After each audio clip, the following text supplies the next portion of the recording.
Have you ever heard of the Paul McCartney death conspiracy theory? It's a bizarre idea that has captivated music fans for decades. Join us as we dive deep into the mysterious world of the Paul McCartney death conspiracy and try to separate fact from fiction. Get ready for a mind-bending journey that will leave you questioning everything you thought you knew about one of the greatest musicians of all time. Rumors can be a funny thing, can't they? They can spread like wildfire, causing chaos and confusion, especially when it involves a beloved public figure. In the case of Paul McCartney, a rumor started in September 1966 that claimed he had passed away. Tony Barrow, the press officer for the Beatles at the time, received numerous calls from concerned fans and the media asking about McCartney's well-being, but he denied these claims, stating that he had spoken to Paul himself. However, this was just the beginning of a strange and fascinating story that would capture the world's attention. A similar rumor circulated in London in early 1996, that Paul McCartney had died in a traffic accident, but this rumor was quickly debunked in the February issue of The Beatles book. McCartney himself even alluded to the rumor during a press conference for the release of Sgt. Pepper's Lonely Hearts Club Band in May of that year. By 1967,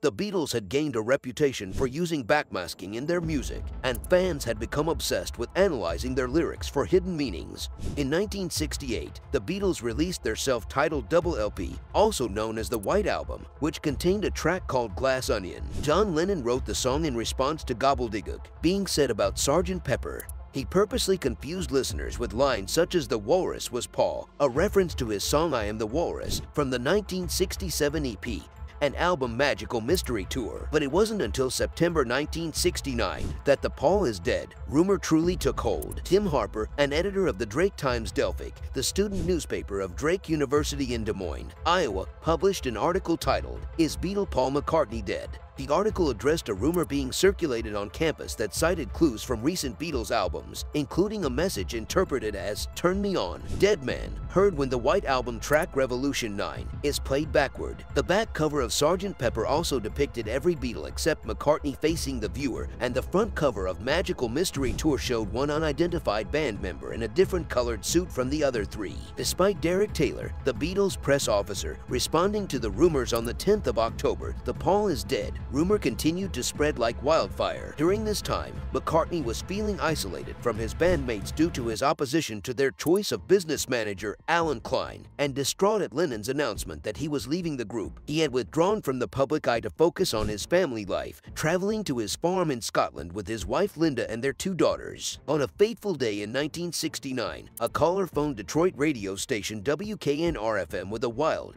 and shocking rumor about Paul McCartney's supposed death. The disc jockey Russ Gibb was intrigued and went on air to discuss the rumors, which soon turned into a nationwide phenomenon. The Michigan Daily even ran a satirical review titled "McCartney Dead, New Evidence Brought to Light," identifying various clues to the alleged death on the Beatles album covers, particularly on the Abbey Road sleeve. Despite the band's press office denying the rumor, it only added to the frenzy when McCartney withdrew from public life. The rumor was further fueled by the counterculture influence of Bob Dylan, the Beatles, and the Rolling Stones, and every song became a personal message. This led to various radio stations exploiting the phenomenon with shows, documentaries, and even record releases that featured songs with titles like The Ballad of Paul and We're All Paul Bearers. It was a bizarre time that captured the attention of the world, and for a while, the world was convinced that Paul McCartney was dead. For over 50 years, the rumor has persisted that Paul McCartney, one of the four members of the legendary band, the Beatles, died in a car accident in 1966 and was replaced by a look-alike. This theory has been the subject of much debate, with numerous versions and interpretations emerging over time. According to most proponents of the theory, McCartney had an argument with his bandmates during a recording session and drove off angrily in his car, was distracted by a meter maid, and crashed. A funeral service for Paul was held, with eulogies by George and Ringo, followed by a procession, with Lennon as the priest officiating his funeral and burying him. To spare the public from grief, or simply as a joke, the surviving Beatles replaced him with the winner of a McCartney look-alike contest. In one version of the theory, the stand-in was an orphan named William Campbell, whom the Beatles trained to impersonate McCartney.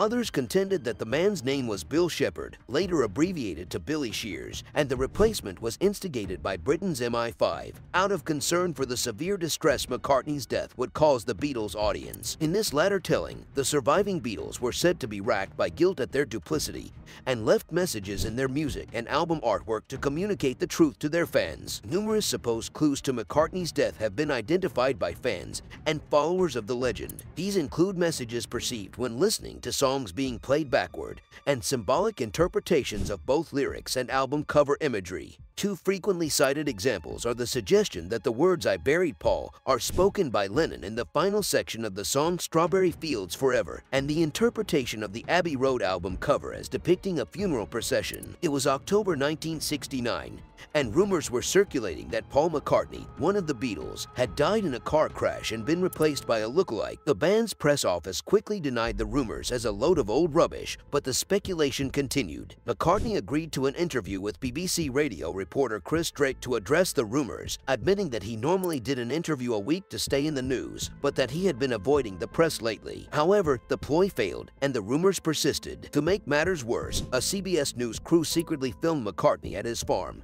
catching him looking unusually scruffy and unshaven. Then, a reporter and photographer from Life magazine showed up, and McCartney was not pleased with the intrusion. He swore at them, threw a bucket of water over them, and even attempted to hit the photographer. Fearing that the photos would damage his image, McCartney then agreed to pose for a family portrait and answer the reporter's questions in exchange for the roll of film containing the offending pictures. After the publication of the article and photo in Life magazine, the rumors began to decline, and McCartney was finally able to speak out against them. He called the rumor bloody stupid and stated that he had nothing to say these days and was happy to be with his family. He even admitted that he would rather be a little less famous these days. The Paul is dead rumor certainly had its fair share of twists and turns. As the speculation continued to spread like wildfire, the Beatles' albums were flying off the shelves. Capitol Records reported a significant increase in sales, with Abbey Road outselling all of the band's previous albums in the US. In November 1969, a television special was dedicated to the theory.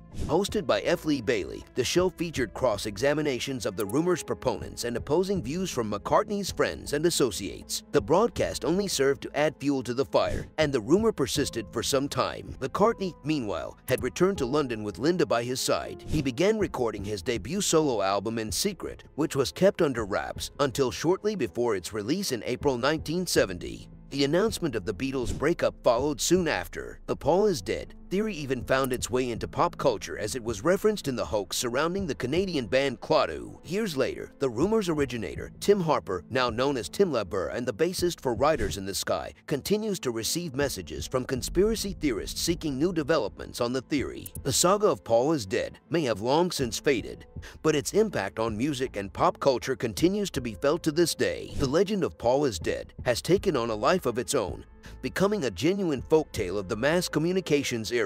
Author Peter Doggett acknowledges that, despite the illogical theory behind the phenomenon, its popularity was understandable given the climate of conspiracy theories at the time, particularly those surrounding the assassination of President John F. Kennedy. The Beatles themselves played a role in the creation of this legend through their incorporation of random lyrics and effects, particularly in the White Album track Glass Onion. Ian MacDonald notes that this was part of a larger trend of psychic epidemics that were encouraged by the rock audience's use of hallucinogenic drugs. As time passed, the Paul is dead phenomenon continued to capture the public imagination, inspiring academic study in fields such as sociology, psychology, and communications. Scholars recognized it as a contemporary reading of the archetypal myth of the beautiful youth dying and being resurrected as a god. Psychologists attributed its popularity to the shared, vicarious experience of searching for clues without consequence. For a generation distrustful of the media, it was able to thrive amid a climate informed by political scandals and attacks on the media. In recent years, the Paul is dead phenomenon has continued to inspire analysis